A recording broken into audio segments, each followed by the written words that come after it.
नमस्कार. मी आशुतोष टिळक. 13 जानेवारी ते 19 जानेवारी या आठवड्याच्या आर्थिक बातम्या घेऊन तुमच्या समोर हजर झालो आहे. सुरुवात करूया या आठवड्याच्या हेडलाईन्स पासून. हेडलाईन्स काय होत्या बरं या आठवड्यामध्ये? हेडलाईन्स अगदी इंटरेस्टिंग काही होत्या.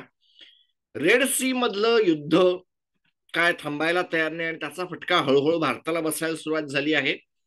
फर्टिलायझर म्हणजे खतं कदाचित महाग होऊ शकतील, कारण ते बनवायला लागणारा जो रॉ मटेरियल असतो, जो कच्चा माल असतो, तो आयदर जॉर्डन कडून येतो किंवा रशियाकडून येतो. आणि ह्याचा जो काय रस्ता आहे तो ते रेड सी मधूनच येतो. खनिज तेल त्याची पण किमती वाढू शकतील किंवा भारताच्या एक्सपोर्टर्ससाठी देखील मोठ्या प्रमाणावर किमती वाढू शकतील. एक प्रॉब्लेम आहे. जग 2022-2023 पासून मोठ्या प्रमाणात आशा लावून बसलेला आहे की आता भाववाढ जे काय चालू झाली आहे, रेट हाईक जी झालेली आहे ती आता व्याजाचे दर कमी होतील, महागाई जगभर कंट्रोलमध्ये आली आहे. परंतु युएस फेडरल रिझर्व्हच्या 2 एमपीसी मेंबर्सनी आणि भारतामध्ये शक्तिकांत दास यांच्या काही भाषणांनी म्हणण्यापेक्षा त्यांच्या काही स्टेटमेंटमुळे हे लक्षात आलं की घाई नाहीये बाजाराला. WPI इन्फ्लेशनचे नंबर्स जाहीर झाले. सेबीने मिडल कॅप आणि स्मॉल कॅप म्युच्युअल फंडांच्या स्कीमची स्ट्रेस टेस्ट केली होती आणि त्याच्यामध्ये लक्ष घालायला सुरुवात केली आहे. पण त्याही पेक्षा महत्वाची बातमी म्हणजे सेबीच्या असं लक्षात आलं आहे की काही ठराविक इन्व्हेस्टमेंट बँकर्स हे आयपीओचं ओव्हर सबस्क्रिप्शन करतात. काय आहे ती बातमी ते पण एकदा बघूया. आणि या आठवड्यामध्ये भारताच्या बाजारामध्ये किंवा जगभरातल्याही काही बाजारांमध्ये मोठ्या प्रमाणावर जे ब्लडबाथ किंवा मेहॅम चालू झालं होतं त्याचा भारतामधला कल्प्रिट जो एचडीएफसी बँक होता त्यांच्याविषयी पण आपण बोलणार आहोत. What to expect in budget. माझ्या या सगळ्या अभ्यासामध्ये आणि माझ्या येणाऱ्या पॉडकास्टच्या एका सिरीजमध्ये काय आहे त्याच्यासाठी मला जे काय अभ्यास करत असताना जे काय माझ्या हातात लागलं ते मी याच्यात थोडाफार मांडण्याचा प्रयत्न केलेला आहे. RBI cautious on NBFC to NBFC lending आणि deposit taking NBFC housing finance कंपन्यांच्या विषयीचे काही रिस्ट्रिक्शन्स रूल्स समोर आल्या. ट्रेड डेफिसिट रिड्यूस झाला आहे 3 मंथच्या लो पर्यंत. आणि फिच या एका पतमानांकन संस्थेने भारताचं क्रेडिट रेटिंग काय वाढवलेलं नाही आणि त्याच्यामध्ये अनेकांनी नाकाम रडलेली आहेत की असंच चालू आहे. बघूया बातम्या विस्ताराने. रेड सी, तर या सगळ्यामध्ये ट्रेडिंग नोटीस एक महत्वाची होती. महाराष्ट्राच्या सरकारने राम मंदिरासाठी सोमवारी हॉलिडे जाहीर केला आहे राज्यात आणि त्याच्यामुळे मंडेला सोमवारी महाराष्ट्रामध्ये कुठल्याही प्रकारचं ट्रेडिंग होणार नाही बाजारामध्ये. एनएससी वर, तरी बीएससी वर होतं की नाही मी अजून पाहिलं नाही, कदाचित तेही होणार नाही. सॅटरडेला स्पेशल ट्रेडिंग सेशन असणार आहे डिझास्टर रिकव्हरी साईटवरून, जिथे 5% मॅक्सिमम सर्किट असेल आणि ज्यांचे सर्किट हे 5%पेक्षा कमी असतील त्यांना 2%वर ठेवलं जाईल. ओव्हरऑल फारसा ट्रेड होणार नाही, परंतु सोमवारी ट्रेड होणार नसल्याने त्या छोट्याशा काळामध्ये देखील मोठ्या प्रमाणावर ट्रेड होऊ शकतात. बघावं लागेल काय सगळं आहे हायलाइट. पुढच्या बातमीकडे जाऊया. War in Yemen came with problem. खरं आहे, म्हणजे भारताचा सोडा जगभरातल्या अनेकांचा जो तेलाचा व्यापार होता किंवा इजिप्तची इकॉनॉमी जी होती ती मोठ्या प्रमाणावर होती. सोडा जो इस्रायल या सगळ्यामध्ये युद्ध करतो आहे त्यांना एक बंदर जे मिळतं ते देखील रेड सी मध्ये मिळतं. अगदी आतमध्ये होतं किंवा डायरेक्टली इनडायरेक्टली त्यांना देखील या रेड सीचा आसरा मिळतो किंवा मदत मिळते. याला त्या हुती बंडखोरांनी या इथे कुठेतरी आहे बाब आल मंडप, ज्याच्याविषयी मी मागच्या बातम्यांमध्ये गोष्टी हायलाइट केल्या. माझं मागचं न्यूज तुम्ही बघू शकता.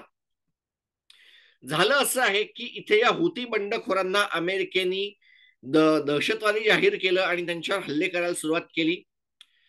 पहिल्यांदा एक मोठी हायलाइट अशी झाली की इराणच्या भूमीवरून हल्ले सुरू झाले, पाकिस्तानमध्ये थोड्या प्रमाणावर जॉर्डनमध्ये पण झाले आणि इतर अशा अनेक साऱ्या गोष्टींमध्ये सुरू झाले. यामुळे इराण डायरेक्टली ऍक्टिव्ह झाला आणि या एकूणच इश्यूवर मोठ्या प्रमाणावर मी जे डॉक्युमेंटरी बघायला सुरुवात केली आहे त्याच्यामध्ये एक फार महत्वाची गोष्ट हायलाइट झाली जी मला कालपर्यंत झाली नव्हती. हुती बंडखोरांच्या कब्जामध्ये येमेनची राजधानी आहे आणि हुती बंडखोरांच्या ताब्यात जो भाग आहे त्यामध्ये येमेनची 2/3 लोकसंख्या राहते. म्हणजे एका अर्थाने जर बोलायचं तर येमेनचं सरकार जेवढ्या भागावर कंट्रोल करतं तो फार असा कमी भाग पार्ट आहे आणि येमेनचे आता खरे हुकुमशहा किंवा लष्करशहा तिथले जे रूलर्स आहेत ते हुती बंडखोर आहेत. त्याचा कुठेतरी फटका बसणार आहे. Imports have their own issue as large imports also get affected. भारताच्या किंवा एशियाच्या भागामध्ये नुसता भारतच नाही, अचानकपणे केप ऑफ गुड होपला वळसा घालून जे येतात त्याचा एक भाग वाढलेला आहे आणि याच्यामुळे इन्शुरन्सच्या वाढीव कॉस्ट असतील किंवा फ्रेटच्या वाढीव कॉस्ट असतील ह्या जगभरच्या बाजारपेठेमध्ये एक नवीन प्रकारचं इन्फ्लेशन आणण्याची एक शक्यता आहे. रशिया युक्रेन युद्धाने एक इन्फ्लेशन आणलं, त्याच्यानंतर कोविड पॅन्डेमिकने एक वेगळ्या प्रकारचं इन्फ्लेशन आणलं, त्याला कंट्रोल करता करता वेगळ्या प्रकारच्या गोष्टी वाढायला लागल्या आणि मागच्या वर्षी ऑक्टोबरच्या महिन्यामध्ये ज्या वेळेला हे सगळं सुरू झालं त्यावेळेला अंदाजही येणार नाही अशा पद्धतीने हे सगळं हुती बंडखोरांच्या याच्यामध्ये जाऊन पडलं आहे. आणि इस्रायलचे पंतप्रधान बेंजामिन नेतान्याहू आता कुठल्याही प्रकारे माघार घेण्याच्या मनस्थितीत नसल्याने रेडसी मधलं हे युद्ध असंच चालू राहील असं दिसत आहे. याचा फटका म्हणून इजिप्त ची इकॉनॉमी पुढच्या काही दिवसात पडू शकते आणि तसं झालं तर जगाच्या समोर अजून काही वेगळ्या प्रकारचे रिस्क उभ्या राहू शकतात. चलूया पुढच्या बातमीकडे. Wait for a rate cut. 19 जानेवारी 2024 इकॉनॉमिक टाइम्सच्या आर्टिकलनुसार Shaktikanta Das said that interest rate cuts are not being considered until inflation is stable around 4%. थोडस अजून जुन्या याच्यामध्ये जाऊन बघितलं तर 2024-25 किंवा 25-26 2024-25 मध्ये कुठल्याही प्रकारे इन्फ्लेशन 4%च्या आत येईल असा अंदाज नाही, परंतु 25-26 मध्ये ते येईल. हायलाइट याच्यामध्ये असा आहे, माझा शेवटचा पॉइंट नीट बघा की one question rises, will Shaktikanta Das himself और हिज सक्सेसर कट रेट्स. कारण जर माझी मेमरी बरोबर आहे तर उर्जित पटेल यांच्या ॲब्रप्टली राजीनाम्याने आरबीआय गव्हर्नर यांची खुर्ची रिकामी झाली होती आणि म्हणून त्यावेळेचे रेव्हेन्यू सेक्रेटरी असलेल्या शक्तिकांत दास यांना त्या पदावर जाऊन पाठवलं गेलं होतं आणि म्हणून जनरली जो कार्यकाळ 5 वर्षाचा असतो तो 6 वर्षाचा झाला होता आणि म्हणून 2024च्या डिसेंबरच्या आसपास त्यांचा कार्यकाळ संपतो आहे. माझा प्रश्न असा आहे की शक्तिकांत दास हे त्यांच्या त्या करिअरच्या त्या शेवटच्या 5-6 महिन्यामध्ये करतील का त्यांचा येणारा सक्सेसर आता हे घटवणं हे माझं काम आहे म्हणून घटवायला सुरुवात करेल, हा एक प्रश्न आहे. परंतु हे भारताचा प्रॉब्लेम नाहीये. फेडरल रिझर्व्हच्या एमपीसी मेंबर्स पैकी दोघांनी, नावं सांगून मी कोणाला गोंधळात टाकत नाही, जसे आपले अशिमा गोयल आहेत आणि शक्तिकांता दास आहेत, मायकेल पात्रा आहेत, तसेच फेडरल रिझर्व्हचे पण आहेत, अमेरिकेच्या आरबीआयचे पण मेंबर आहेत, त्यांच्यामधल्या दोघांनी चालू हा प्रयत्न केला आहे मार्केटला सांगायचा की आम्ही काही घाईत नाही आहोत आणि मार्च मध्ये तर होणारच नाहीये, इनडायरेक्टली बोलायला सुरुवात केली. त्याच्यामुळे झालं असं की भारतामध्ये 4% आणि अमेरिकेमध्ये 2% अशा टार्गेटला धरून बसलेल्या सेंट्रल बँक्स अगदी नीट दिसल्या. आणि यामध्ये अजून एक गोष्ट हायलाइट करतो, बँका मोठ्या प्रमाणात अडचणीत आल्या आहेत, बँकांना कर्ज घ्यावं लागतंय, बँकांना आरबीआयने अगदी नीट आवळून धरलेलं आहे. एचडीएफसी बँक पडली त्याचं एक मोठं कारण deposit to loan, deposit to credit ratio हा HDFC सारख्या बँकेचा ज्यावेळेला 110% होतो, IDFC फर्स्ट बँकेचा हाच रेशो 100%पेक्षा वर जातो, किंवा इक्विटा स्मॉल फायनान्स बँकेचा हा किती 101 असा येतो ऍज पर सप्टेंबर. नवीन याच्यानुसार तो जर काय येईल तो बघावा लागेल. ही एक काळजीची गोष्ट सुरुवात करते. लोन ग्रोथ दिसते आहे, परंतु डिपॉझिटची ग्रोथ तशी दिसत नाहीये, आणि म्हणून बँकांच्या डिपॉझिटचे इंटरेस्ट रेट पण हाय होत आहेत. कुठेतरी बँकांच्या बॅलन्स शीटवर याचा परिणाम व्हायला सुरुवात करते. एक एक मायनस पॉइंट आहे, जोपर्यंत हे होत नाही, जोपर्यंत सेंट्रल बँक म्हणजे आता RBI रेट कट करत नाही, तोपर्यंत कदाचित FDचे रेट पण तसेच हाय टिकून राहण्याची शक्यता आहे, आणि त्यामुळे बँकांचे कॉस्ट ऑफ कॅपिटल पण चढच राहण्याची शक्यता आहे. Inflation is still here. Inflation कुठेही गेलेलं नाहीये. According to the commerce ministry, India's wholesale inflation rate was 0.73 in December 2023, a 9-month high. This is up from 0.26, म्हणजे 0.26 वरून नोव्हेंबर मध्ये होतं ते 0.73 पर्यंत गेलं, म्हणजे 0.5% आसपास पासून ते 0.5% आसपास पर्यंत फिरून आलं. आणि डिसेंबर 2022 मध्ये हे 5.02 होतं. म्हणजे कुठेतरी शक्तिकांत दास यांना असं हायलाइट करायचंय की या अशा गोष्टी कुठे कुठे आहेत.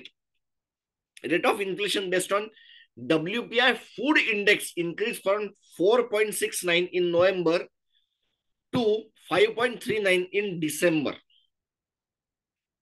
Positive rate of inflation in December is a primary due to increase in price of food articles, machinery and equipment, other manufacturing, other transport equipment, and computer, electronics, and optical products. Primary articles increased inflation 5.78. Month over month change in WPI for the month of December 2023 stood at -0.85 as compared to November. मग आता त्याच्यामध्ये segment wise काय काय घडलं आहे. Paddy, धान वगैरेच्या गोष्टी ज्या काय असतात त्याचं एक वर्षामध्ये भाव 10.54 वाढले. पल्सेस डाळींचे भाव 19.60 ने वाढले. भाज्या या काळात बऱ्याच प्रमाणात वाढल्या दिसल्या. 26.30% महागाई याच्यात दिसली. कांद्यांनी तर काय 91% महागाई दिसली आहे. आपल्या सगळ्यांना कांद्याची महागाई लक्षात येत असेल. फळं 4.58, जवळपास 4.5%. मिल्कची महागाई जवळपास 60%. मिनरल ऑइल्सची महागाई होती इन्फ्लेशन 5.79%. ओव्हरऑल या काळामध्ये पल्सेस, भाजीपाला आणि कांद्याने अनेकांना रडवलं. कांद्याचा हा जो काही इफेक्ट होता तो मला गॅरंटी आहे की याच्यामध्ये मोठा हात त्या कांद्याचा पण होता. आणि फूड इन्फ्लेशन इज स्टिकी असं शक्तिकांता दास यांनी त्यांच्या त्या दावोसमध्ये दिल्या गेलेल्या बोलण्यामध्ये हायलाइट केलेलं आहे. सो एक गंमत म्हणून हायलाइट करतो. दावोसमध्ये जेवढ्या लोकांच्या इंटरव्ह्यू घेतले जातात ना, ते माणसं काय बोलताय त्याच्याकडे अनेक जण दुर्लक्ष करतात. वाह काय छान कपडे आहेत, वा सुंदर. प्रत्यक्षात तिथे बर्फ पडणं चालू असतं. त्यामुळे त्या बर्फामध्ये स्वतःला गरम कसं ठेवायचं याच्या प्रयत्नात असलेली माणसं थोडेफार काहीतरी अंगावर घालायला नीट कपडे म्हणून त्याच्यावर खर्च करतात. पब्लिक त्यांच्या त्या कपड्याकडे बघते, ते काय बोलतात ते काहीच बघत नाही. म्हणजे मी जेव्हा शोधायला जातो, उदय कोटक ऍट डावोस, छान छान सुंदर सुंदर कपडे येतात, पण त्यावेळेला उदय कोटक काय बोलले फारसं काय लक्षात येत नाही. हे पण हे त्यातलं एक आहे. हे माझ्या असंच हायलाइट लक्षात आलं म्हणून केलं, एक थोडासा इंटरेस्टिंग फॅक्टर. माधवी पुरी बुच यांना एका ठिकाणी बोलायला बोलवलं होतं. काही प्रमाणात स्पीच होता, काही इंटरव्ह्यू होता. त्याच्यामध्ये त्यांनी एक फार महत्वाची गोष्ट अशी हायलाइट केली की अनेक सारे IPO फार मोठ्या प्रमाणावर ओव्हर सबस्क्राईब होत आहेत. Over priced IPO over subscribe करून दाखवले जात आहेत. त्याच्या मागे सेबीच्या असं लक्षात आलं की 3 बँकर्स असे आहेत जे त्यांच्याकडे असलेल्या डेटाचा किंवा त्यांच्याकडे असलेल्या रिसोर्सचा वापर करून आयपीओ हे ओव्हर सबस्क्राईब असल्याचं दाखवत आहेत. आणि याच्या अगेन्स्ट सेबीने ऍक्शन घेतली आहे. क्रॅकडाऊन आज ना उद्या होणार आहे, ज्याला म्यूल अकाउंट्स म्हणतात, की जे त्याचा वापर करून घेतलं जातं. त्या माणसाला याचा अंदाजही नसतो की ते याच्यासाठी वापरले जात आहेत. भरीस पाडलं जातं, त्यांच्या पैशाचा वापर करून घेतला जातो, त्यांना थोड्याफार प्रमाणावर काहीतरी फीज देण्याचं आमिष देऊन हे वापरलं जातं.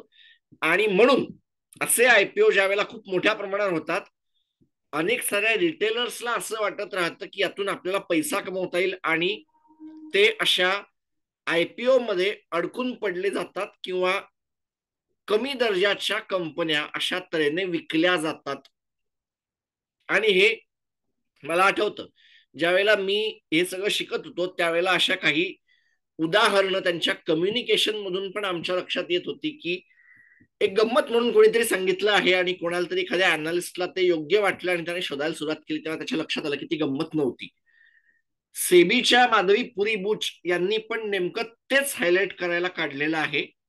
आणि अगदी अगदी खरं बोलायचं तर अनेक वेळेला ते प्रॉस्पेक्टस जे असतात ते असे हेवी असतात, थप्प्याच्या थप्प्या, वाचायला कठीण जातं.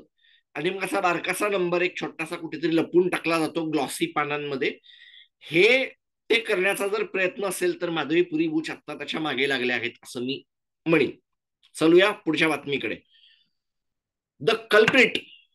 बाजारामध्ये या आठवड्यामध्ये 2 दिवस मार्केटच्या फ्लोअरवर रक्त सांडलं होतं असं जरी म्हणलं तरी काय चुकीचं असणार नाही.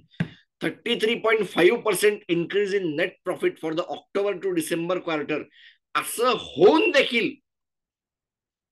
मार्केटने का असं रिॲक्ट केलं, घडलं काय?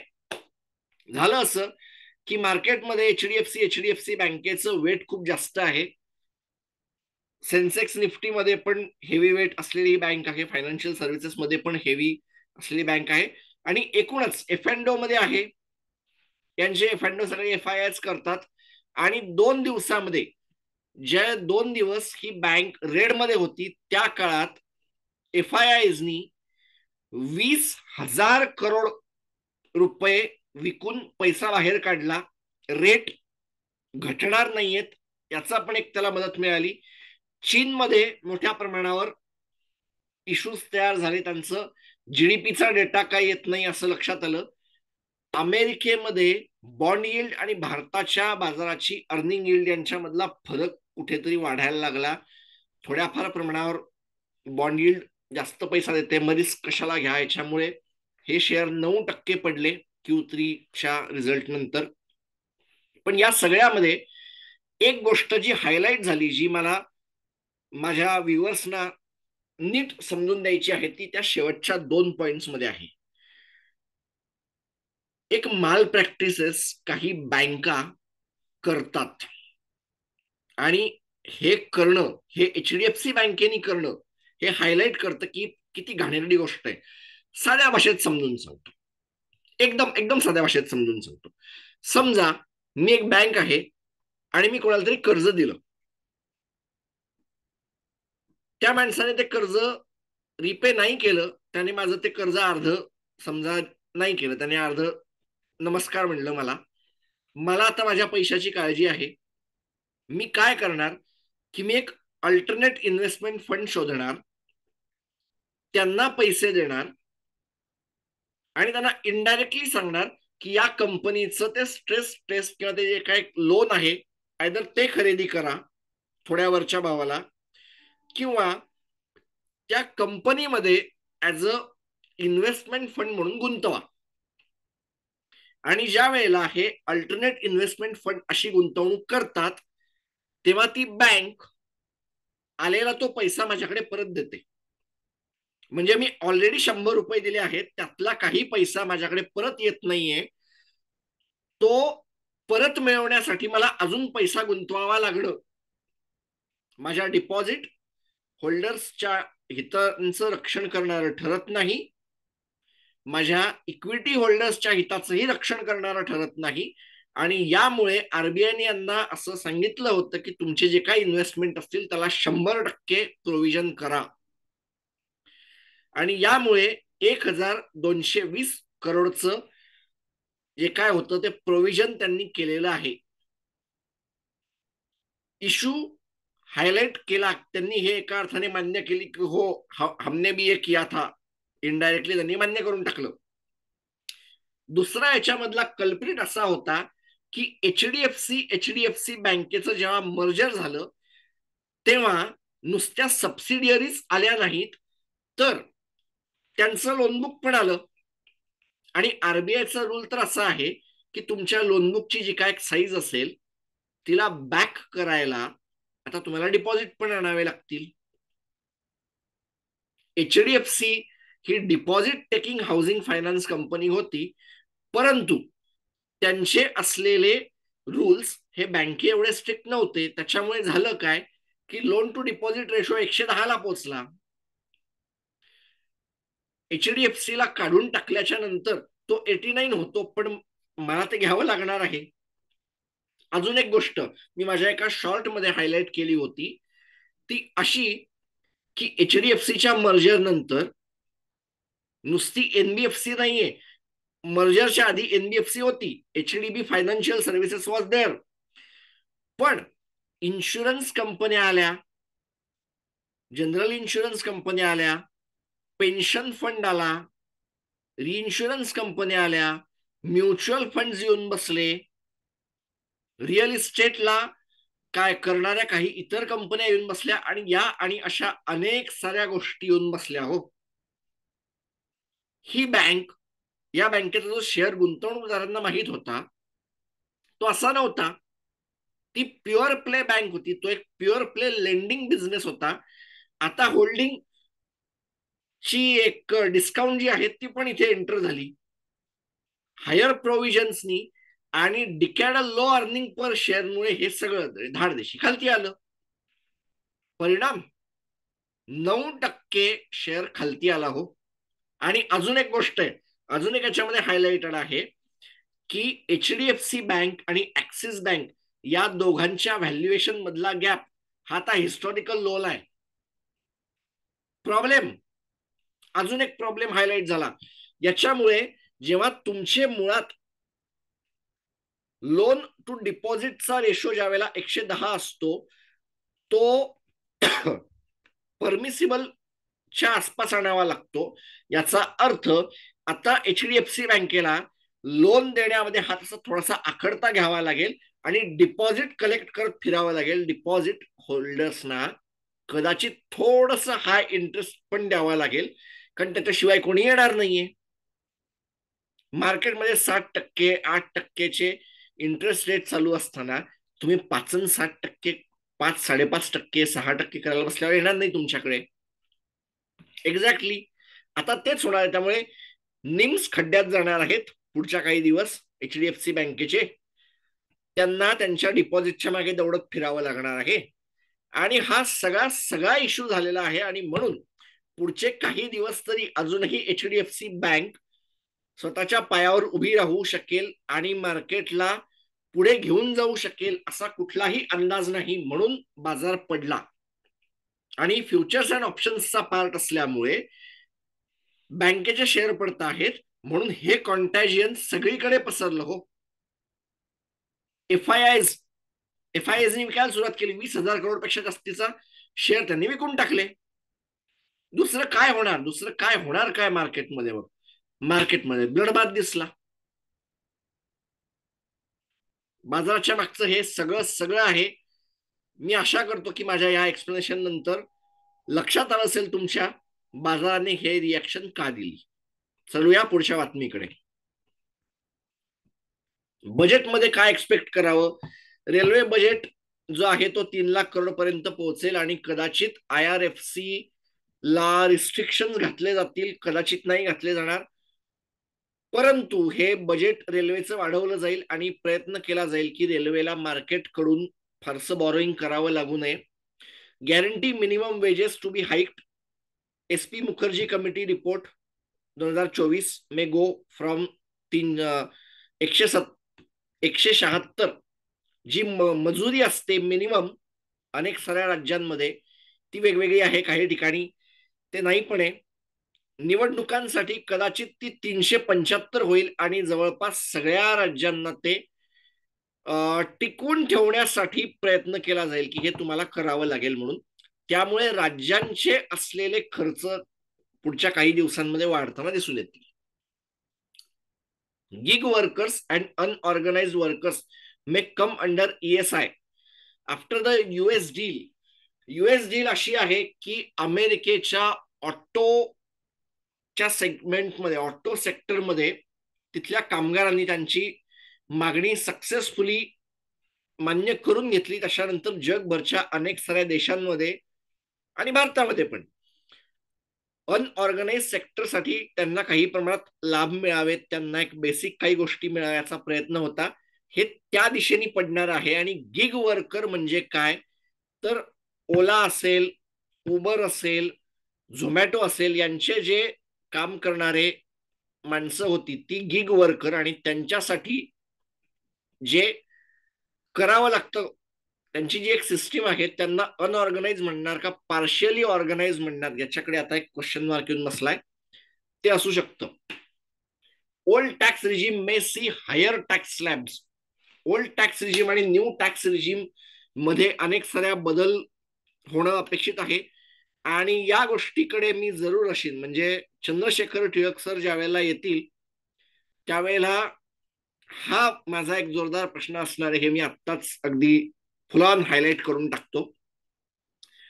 अटल पेन्शन 60 वर्षाच्या पेक्षा जास्तीचे जे अनऑर्गनाइज सेक्टर मधले कामगार आहेत त्यांच्यासाठी अटल पेन्शन स्कीम आतापर्यंत मॅक्सिमम 5,000, मिनिमम 1,000 रुपये पर मंथ असं जे आहे ते फारसं अट्रॅक्टिव्ह नाहीये.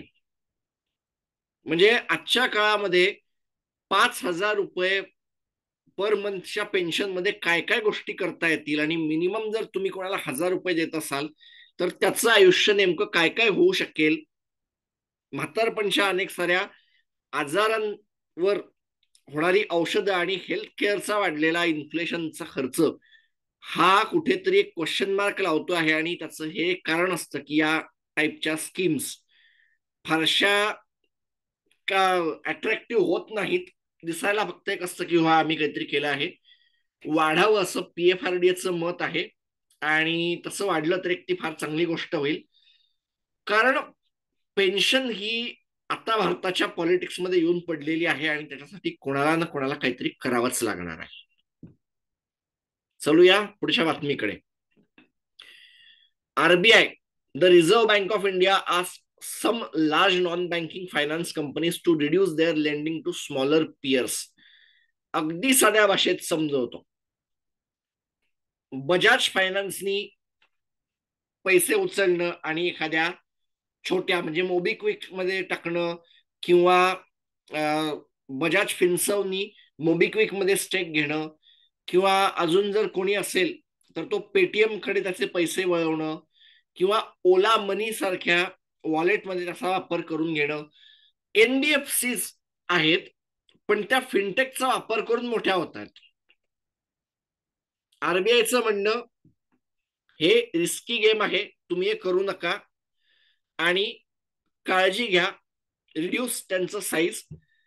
पण दुसरी जी नोटीस आहे ती थोडीशी अजून काळजीत टाकणारी आहे.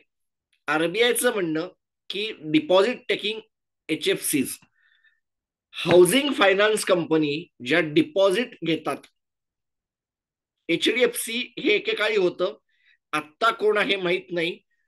पोटेन्शियली श्रीराम आहे का मला नाही माहिती, म्हणजे बघावं लागेल. बजाज फायनान्स किंवा बजाज हाऊसिंग फायनान्स असू शकतं, फक्त त्यांचं बजाज हाऊसिंग फायनान्स मध्ये येतं का हे बघावं लागेल, कारण त्यांच्या बऱ्याचशा कंपन्या आहेत. त्यांना आता असं आहे की डिपॉझिटचा तुमचा जो टाइम आहे तो आधी 10 वर्षापर्यंत होता, आता तो 5 वर्ष मॅक्सिमम आहे. 1 वर्ष ते 5 वर्ष तुम्हाला डिपॉझिटचं 15% अमाऊंट ही लिक्विड ऍसेट मध्ये ठेवावी लागेल. म्हणजे तुम्ही समजा 100 रुपये कलेक्ट केले ऍज अ डिपॉझिट म्हणून, तर त्याच्यामधले 15 रुपये हे तुम्हाला भारत सरकारचे कर्ज रोखे किंवा असं काही FD असतात मनी मार्केट म्युच्युअल फंड असतात त्याच्यामध्ये तुम्हाला ठेवावं लागेल की जे इझिली तुम्हाला पे करता येईल, आणि हे मार्च 2025 पर्यंत आहे, करायचं आहे. आरबीआयच्या याच्यामध्ये हे जे गुंतवणूक आहे ती कोणाकडे करायची, कोणाकडे हे ठेवायचं, याच्या बाबतीमध्ये पण आरबीआयने गाईडलाईन्स केलेल्या आहेत. त्याचे फोटो मला खरं तर काढायचे होते, पण या सगळ्याच्या मध्ये अधिक विस्तार भयास्तव मी ते केलं नाही. पण आरबीआयच्या गाईडलाईन्स या सगळ्याच्या बाबतीमध्ये बऱ्यापैकी कव्हर आहेत. चलूया पुढच्या बातमीकडे. ट्रेड डेटा, अगदी अगदी भरभरून ट्रेड डेटा आला हो. डिसेंबर 2023 मध्ये एस्टिमेटेड सर्व्हिस एक्सपोर्ट हा होता $27.88 बिलियन. मागच्या वेळेला तो होता $31.19 बिलियन. सर्व्हिसचं एक्सपोर्ट घटलं मागच्या वर्षीपेक्षा. Estimated value of service import December 2023 USD 13.25 billion service आयात केल्या होत्या, त्या पण घटल्या. मागच्या डिसेंबरमध्ये त्या होत्या 15.81. सर्व्हिस सेक्टर थोडंफार कूलडाऊन होत आहे. Trade deficit in December $19.8 billion, 3 month low. This is a decrease from $23.14 billion December 2022 आणि $20.6 बिलियन नोव्हेंबर मध्ये घटलं आहे. Good exports in December 1% up, $38.48 billion असा तो आहे. Export restriction on rice, wheat and sugar will not stop. 2022 मध्ये गव्हाच्या निर्यातीवर घातलेली बंधनं आणि राईस म्हणजे तांदूळ भाताच्या याच्यावर घातलेली बंधनं आणि शुगरच्या याच्यावर घातलेली बंधनं उठवण्याचा सरकारला कुठलाही हेतू नाही. शुगर स्टॉक्सला तर एक वॅमी ठरला आणि काही शुगर स्टॉक्स अगदी धडाधड पडल्या. HDFC बँकेने आणलेल्या त्या रक्तबंबाळ अवस्थेमध्ये थोडाफार वाटा यांचा पण लागला असं म्हणायला हरकत नाही. पुढच्या बातमीकडे जाऊया. BBB-. खरंच म्हणजे हे कधीपर्यंत दिसेल आणि कधी एकदा असं ते थोडस अजून वर जाईल. इन्व्हेस्टमेंट ग्रेडच्या सगळ्यात खालच्या नॉचवर येऊन बसलेला भारत थोडासा अजून कधी होईल. म्हणजे जेपी मॉर्गननी त्यांच्या बॉन्ड इंडेक्स मध्ये भारतात समावेश केला आहे आणि बाकीचे फिच आणि हे रेटिंग माणसं म्हणतात की नाही नाही तुम्ही अजूनही गुंतवणुकीला आहात. हे काय काय बोलावं अशा अशा परिस्थितीमध्ये आहे. ठीक आहे, Fitch didn't change India's rating with outlook being stable. मान्य आहे की sovereign debt and fiscal deficit will be on radar of rating agencies. Gold import वाढलेला आहे आणि कदाचित हे पण एक कारण असू शकतं रेटिंग एजन्सीचं. ग्रोथ फोरेकास्ट 6.9 ला आणला आहे 6 वरून. आणि या सगळ्यामध्ये वर्ल्ड बँक यांनी पण असं हिंट केलंय की भारताचा रेट जो असेल तो 60% आसपास राहणारा आहे. याचा अर्थ ज्या वेळेला भारत सरकारच्या सांख्यिकी मंत्रालयाने हे हायलाइट केलं होतं की जे काय ग्रोथ असेल 2024च्या FY ची ती 7% आसपास असेल, तेव्हा तो अंदाज कदाचित बरोबर होता असं वाटायला लागतो आहे. चलूया पुढच्या बातमीकडे. स्पेशल युरेनियम हे काय आहे आशुतोष, हे तू काय करतो आहेस? Why you are talking all this and why is all. असं आहे की युरेनियम ऍज अ कमोडिटी म्हणून ट्रेड होते जगभरामध्ये आणि भारतामध्ये होत नाही, भारतामध्ये फारसं नाहीये. परंतु बाहेरच्या जगभरामध्ये सगळीकडे कोळशाकडून खनिज तेलाकडून युरेनियमकडे जाणं असा जो एक प्रवास चालू झालेला आहे त्याच्यामधलं एक मोठं इंधन आहे. आणि म्हणून माझ्या या आठवड्याच्या बातम्यांपासून याला मी ऍड करणार आहे माझ्या कमोडिटीच्या ट्रेडमध्ये. मला शोधायलाचे प्राइस थोडा कठीण गेलं हे मान्य करावं लागेल, पण तरी देखील एक एक प्रयत्न म्हणून मी ऍड करतो आहे. सुरुवात पुढच्या साईडकडे जाऊया. Indices and commodities. Indian indices BSE Sensex या आठवड्यात जवळपास 2.25% पडला, पडून 71,683.23 वर बंद झाला. निफ्टी 2% थोडासा जास्त पडून 21,623.40 वर बंद झाला. त्यानंतर निफ्टी आयटी 37,637,069.25 बंद झाला 2.25% डाऊनसह. निफ्टी फायनान्शियल सर्व्हिसेस 20,425.35 वर बंद झाला 4.5% थोडीशी जास्तची घट, आणि या सगळ्यांचा कल्प्रिट एचडीएफसी बँक होता.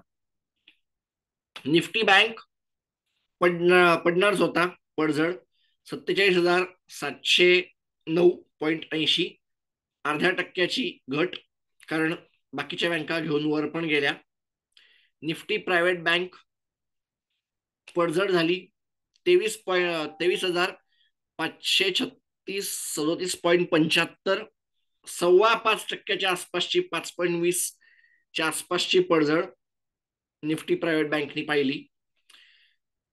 S&P BSE ऑटो, म्हणजे असं ते सगळं लाल असताना अचानकपणे हिरवं कसं काय दिसतं आहे, यही तो रिझन है. जी पडझड दिसते ना 17, 18, 19च्या आसपासची, त्याचं कारणच की एचडीएफसी बँक होती.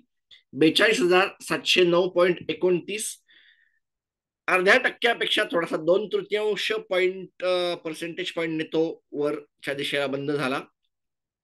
S&P BSE मिड कॅप 38,204.77, जवळपास 1% वाढीने बंद झाला. त्याच्यानंतर S&P BSE स्मॉल कॅप बंद झाला 44,440.69, 0.5% नाही, किती 5 बेसिस पॉईंटनी बंद झाला, जवळपास फ्लॅटच बंद झाला.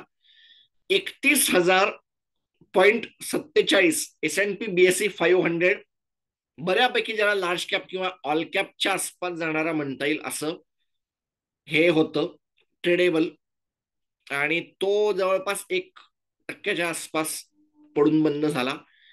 त्याच्यानंतर निफ्टी PSU बँक 10 किंवा 20 बेसिस पॉईंटच्या पडझडीने बंद झाला. परंतु हे पण हे दाखवत आहे की आता प्रायव्हेट बँकांमध्ये असलेला प्रॉब्लेम PSU बँकांनी बाजूला टाकलेला आहे आणि त्यातून त्या बाहेर पण आलेल्या आहेत, हे दाखवणारं हाय ग्राफ. S&P BSE 100 22,394.94, जवळपास 2.25% जास्तच्या घटीने तो बंद झाला. आणि US इंडायसेस ऑल टाइम हाय कडे चालू असलेलं पडझड, शेवटचं वृत्त हाती आलं त्यावेळेला US इंडायसेस करत होते ट्रेड 4,827.24 S&P 500. डाउ जोन्स करत होता 37,801.14, 0.5%च्या आसपासची ग्रोथ होती. आणि नासडॅक, जगभरच्या आयटी स्टॉकना खिशात घेऊन फिरणारा त्यांचा गुरु मार्गदर्शक 15,247.44, जवळपास 1.5% थोडीशी वरची वाढ घेऊन बंद झाला. जर्मन इंडेक्स 16,555.13, जवळपास 1%च्या घटीने बंद झाले. त्यांना पण थोड्याफार प्रमाणावर फटके बसले, त्यांच्याकडे इन्फ्लेशन वगैरे गोष्टी चालू आहेत, स्थैर्य चालू आहे. कॅक फ्रेंच मार्केट 7,371.64, जवळपास 1.25% घटीने बंद झाला. आणि United states dollar versus Indian 83 रुपये मोजून तुम्हाला $1 खरेदी करता येत होता. जे ग्रीन दिसत आहे ते इथे असायला नको, आणि त्याचं कारण असं की व्याज काय घटणार नाहीये, त्याच्यामुळे डॉलरला मजबूती मिळाली. बॉन्ड यील्ड वाढलेले होते, त्याची मजबूती रुपयाच्या अगेन्स्ट डॉलरनी दाखवली. डॉलर महाग होत गेलेला दिसला. युरो टू इंडियन रुपी 90 रुपये देऊन तुम्हाला 90.5 रुपये देऊन तुम्हाला 1 युरो मिळत होता. आणि हा आहे न्यू ऍडिशन युरेनियम. दाखवायचं याच्यामध्ये हे आहे की मागच्या 1 वर्षापूर्वी हा $40 पर औन्सच्या आसपास होता, आता $70 पर औन्सच्या आसपास येऊन बसलाय. एक वर्षामध्ये युरेनियमच्या प्राइसनी जी ग्रोथ दाखवली ती फार मोठी होती. सप्टेंबर पासून तर ती अजूनच हायलाइट होते. $45-46 वर असलेलं युरेनियम सप्टेंबरच्या आसपास आता 70 पर्यंत जाऊन पोहोचलेलं आहे. जगभर मध्ये सुरुवात होते आहे युरेनियमला ऍक्सेप्ट करण्याची, आणि त्याच्यासाठी ती एक स्लाइड घेतली होती. WTI ऑइल हे येत राहील, कारण जगाला चालवणारी ही माणसं आहेत. WTI जेव्हा नायमेक्स ऑइल म्हणतात, ते $71.21 मध्ये एक बॅरल मिळत होतं. ब्रेंट ऑइलचा प्राइस होती 77.51. आणि याच्यामध्ये या आठवड्याचा एक मीम असा होता की एवढं सगळं होऊन देखील प्रोडक्शन कट केलं, युद्ध चालू झाली, इराण डायरेक्ट युद्धात उतरला, हुती बंडखोरांच्या अगेन्स्ट अमेरिकेनी आणि इस्रायलनी हल्ले करवले. काही प्रमाणामध्ये असं अफवा आहे, अशी उडती उडती अफवा आहे की यांना थोड्याफार प्रमाणावर हुती बंडखोरांच्या अगेन्स्ट सौदीने मदत करवली आहे, कारण त्यांना त्याचं ऑइल विकायचं आहे आणि ते विकायचा सगळ्यात मोठा मार्ग हा त्या रेड सी मधून जातो. तरी देखील भाव काय असे वाढताना दिसत नाहीत. ते त्याचा एक मोठा मेमी पसरला होता, meme. Henry hub natural gas, त्यासाठी तुम्हाला $2.25 मोजावे लागत होते पर युनिट साठी. आणि गोल्ड ची प्राइस होती 62,270 तुम्हाला 10 ग्रॅम मिळत होतं. सिल्वरचा भाव घटला होता, 71,610 देऊन तुम्हाला 1 किलो चांदी मिळत होती. आणि कदाचित माझ्या पुढच्या आठवड्याचं न्यू इन्क्लुजन मध्ये बिटकॉइन ETF असू शकेल, कारण जगभरामध्ये सिल्वर ETFच्या पेक्षा जास्त ऍसेट अंडर मॅनेजमेंट हे बिटकॉइन ETF मध्ये येऊन बसले आहेत. बातमी म्हणून हायलाइट केलं. पुन्हा भेटूया पुढच्या आठवड्यात. तोपर्यंत नमस्कार.